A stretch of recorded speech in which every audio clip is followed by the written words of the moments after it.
Doctor, मी अलीकडे hormone positive, HER2 positive आणि triple negative breast cancer असे शब्द ऐकले. ह्याचा अर्थ काय आहे? हा खूपच चांगला प्रश्न आहे. सर्व स्तनाच्या कर्करोग एकसारखे नसतात. जेव्हा आपण स्तनाचा कर्करोग ओळखतो तेव्हा आपण कर्करोगाच्या पेशींवर खास चाचण्या करतो. या चाचण्या रिसेप्टर्स नावाच्या गोष्टी शोधतात. तुम्ही रिसेप्टर्सना कर्करोगाच्या पेशींवरील लहान लेबल सारखे समजू शकता. ही लेबल्स आपल्याला कर्करोग वाढण्यामागे काय कारण आहे आणि त्यावर उपचार कसे करायचे हे समजायला मदत करतात. मला समज. पण लक्षात ठेवा, अनेक महिलांना उपचारांचा चांगला प्रतिसाद मिळतो आणि त्या पूर्णपणे बऱ्या होतात. हे रिसेप्टर्स स्विच सारखे असतात, चालू झाल्यावर कर्करोग वाढवतात.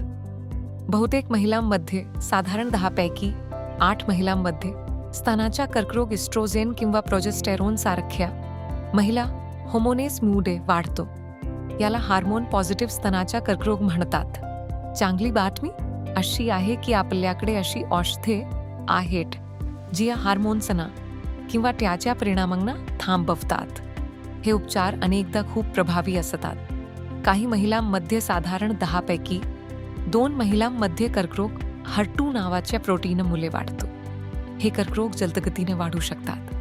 पण आता HER2 प्रोटीनवर थेट हल्ला करणारी लक्षित औषधे उपलब्ध आहेत. यामुळे परिणाम खूप सुधारले आहेत. काही महिलांमध्ये कर्करोगामध्ये हार्मोन रिसेप्टर्स किंवा HER2 नसतात. याला ट्रिपल नेगेटिव्ह स्तन कर्करोग म्हणतात.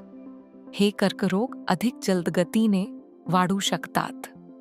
उपचारांमध्ये प्रामुख्याने सर्जरी, केमोथेरपी आणि विकिरण चिकित्सा समाविष्ट असतात. हे नावं ऐकायला घाबरवणारी वाटतात. मला समज.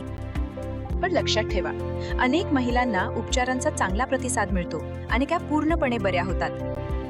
लक्षात ठेवा, सर्व स्तनाच्या कर्करोग एकसारखे नसतात, पण लवकर निदान आणि वेळीच उपचार केल्यास जीव वाचू शकतो.